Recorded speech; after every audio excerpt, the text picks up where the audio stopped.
said, I want to go to LA. If that's the only team he's going to sign with next year, if you're the Celtics sitting there with the assets that you have, you're like, well, do we really want to give this up for a 1-year rental?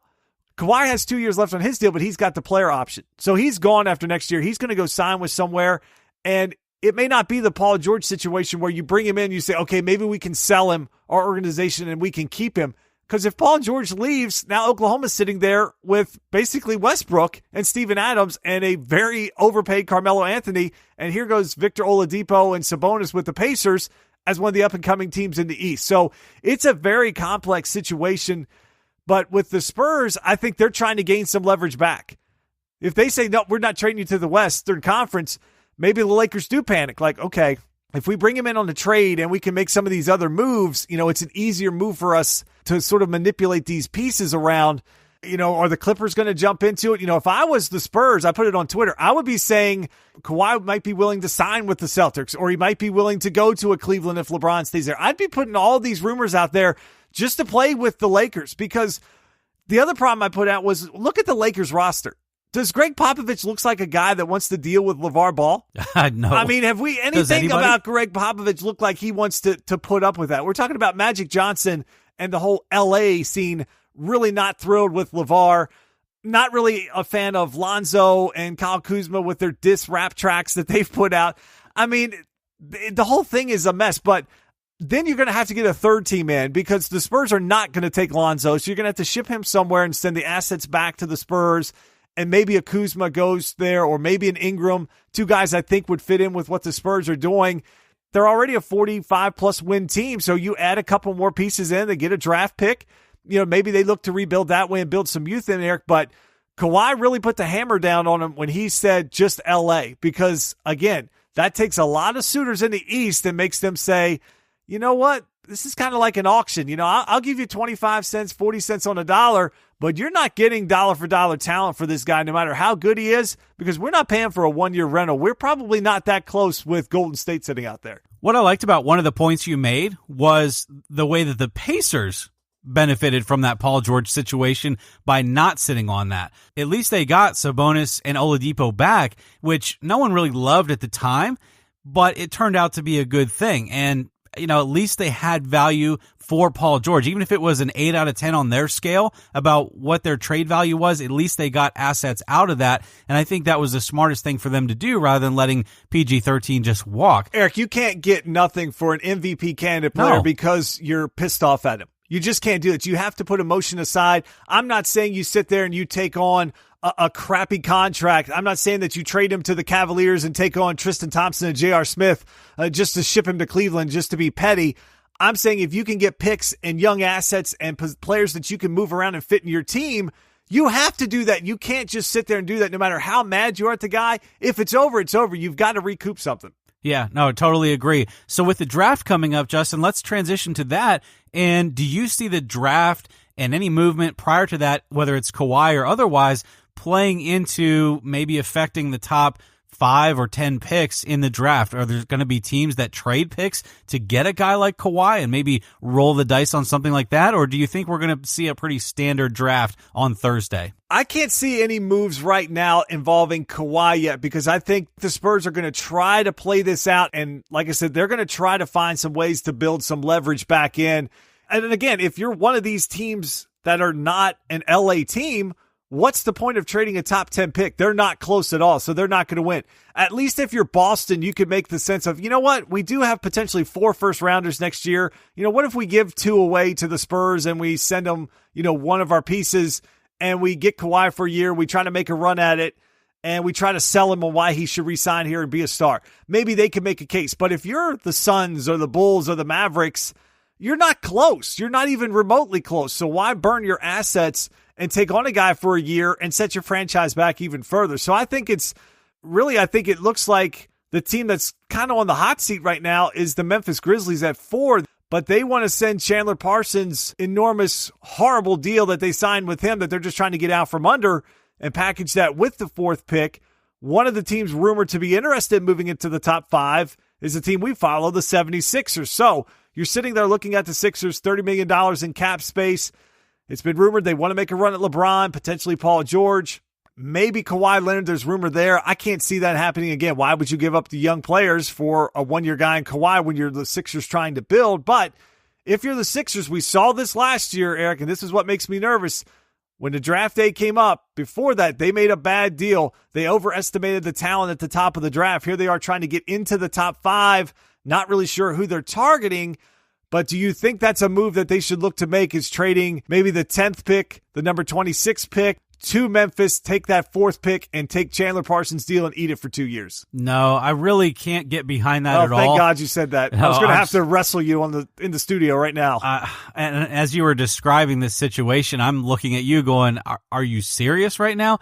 No, I mean, they're so close, even with the pieces that they had. And I don't see anyone in this draft that's going to be sort of transcendental at 4 that's not there at 10 in a way that's workable for the Sixers. And so as they go through their picks, if they really want to move, there might be some other movement there. But I mean, I'm looking at the draft board going, okay, who at 4 is going to change the world for them while they take on Chandler Parsons and $49 million? Because Chandler Parsons over the last 3 years is just absolutely regressing. He's awful. It's no wonder that Memphis doesn't want him. He's not the same player he was in Houston 4 or 5 years ago. He's not that guy. And so he's not going to play on the Sixers. He's not going to get a lot of court time. I can't even fathom why you would spend the cash out of your cap then to take on a guy like that just to move up in the draft to get the 4th pick to take maybe Jackson, or I don't know, because it just doesn't seem like there's a draft player there. Now, if you were talking Ayton or you were talking someone like that, I mean, then you have to kind of look at those things. But no, not at 4. No, I'm the same way. There's no way. Now, this is the one disadvantage that the NBA has that the NFL does the opposite way. NFL, you get free agency first, then you get the draft. In the NBA, it's the opposite. You get the draft first, then free agency. So if it was reversed... And that's a big difference. Yeah, so let's say the Sixers miss on LeBron and they miss on Paul George, and they're sitting there with $30 million in cap space. So if Chandler Parsons has 1 year left on that deal at $25 million, if there was a guy they really like, sure, go ahead and move it. Eat that $25 million over 1 year, get him off your books next year, and then you can make a run at the 2019 class. Maybe a Klay Thompson is ready to go to the next young budding team, and you put a shooting guard like that. But you cannot burn up all your cap space to move from 10 to 4. There's not a player that you're going to get there that's going to make that much difference on your team that's worth killing all your chances to sign a free agent. That's just stupid. If it was 1 year, I'm all for it. 2 years, there's no way, Eric. There's just no way you can do that. No, you can't take a team that was that close and handcuff them for the next couple of years with a bad contract, a bad player, and a risk at the 4th pick. No. Well, speaking of bad, Eric, at the top of the draft is the Phoenix Suns. They were a disaster this year. They have quite a few holes that they need to fill. I won't say it's consensus, but there is a lot of momentum that the number 1 pick in the draft will be the man from Arizona. DeAndre Ayton will go number 1, the big guy there. Now, he did not have a very good tournament. You and I were not big fans of him as Arizona got whacked in the first round of the NCAA tournament. Ayton did not look very good in that game. But when you look at other big guys that he sort of gets comparison to, has that game like where he can go down the block, he can step out like a Joel Embiid, like an Anthony Davis, you start to see why the momentum is there. So, should the Suns go with the big guy at the top of the draft, or should they look for a guard? I have to say I like DeAndre Ayton in the NBA. Yes, you're right. His tournament didn't look very impressive. I think there have been other players in the past that have run through that same thing. I think, if I recall, Ben Simmons didn't. He didn't even make the tournament. Yeah, but I'm talking about before that. He didn't have a lot of motivation to play and get there. I mean, it was almost like college was like, yeah, I got to do this so that I can get to the NBA.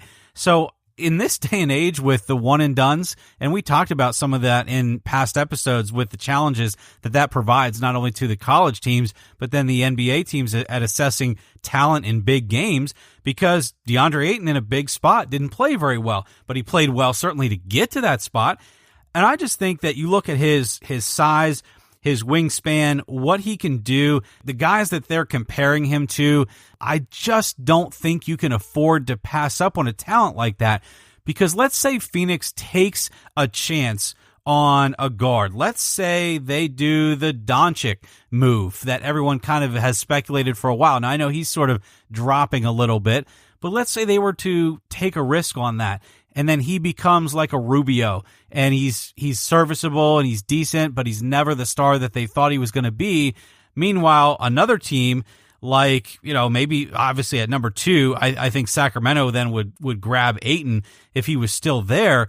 And what if he turns into a superstar? Then you just look stupid, because you can't risk guard or shooting guard or what might be out of a guy who maybe could play defense, maybe could play guard, when you're turning down a guy that a lot of people think could be an absolute superstar in this league, like an all-NBA type of superstar. Would the Pelicans be the Pelicans even right now without Anthony Davis? There's just certain players you can't turn down, and that's my opinion. I think we were talking about it pre-show, that there's just less of a bust rate for a guy like Ayton, at least as a big guy. I mean, look at, Tristan Thompson was a high pick by the Cavaliers. He's at least still on the team and serviceable.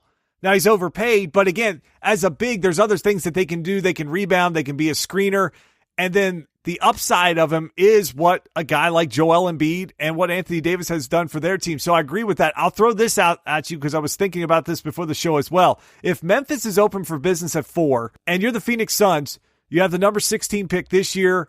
They're going to have picks next year as well that are probably going to be high, and they have cap space. So if you're Phoenix, why not get aggressive, trade your first this year, maybe trade a first next year, take on that Chandler Parsons money because you're still building and you've got cap space, and go get Ayton at 1 and then come back and get Doncic at 4, and then you pair them with Devin Booker. I think that's a pretty good little trio to have there. All of them would be young, and you still have Knight as well that you could run him as your point guard. You don't have to rush Doncic into a ton of minutes. Just a thought of, if Memphis is really open for business at 4 and they want to move that Parsons deal, a team like Phoenix has the cap space and they have some assets where if they're serious about making a quick turnaround, I think it's something that they should consider. I haven't heard that, but if I'm Phoenix and I want to be aggressive, why not? Why not? If you're going to give up your 1 next year, just protect it top 5. If you're really bad, you don't lose it and you can still keep that pick.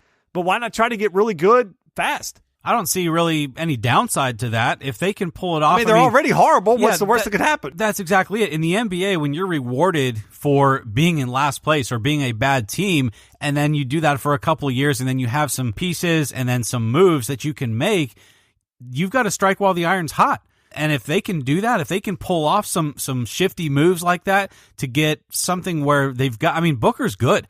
And so if they can put 1 or 2 pieces around him right now, that makes sense. Yeah, take on a bad Parsons deal because, like we just talked about, he's not going to play and you'll eat that salary, but in 2 years it'll be gone.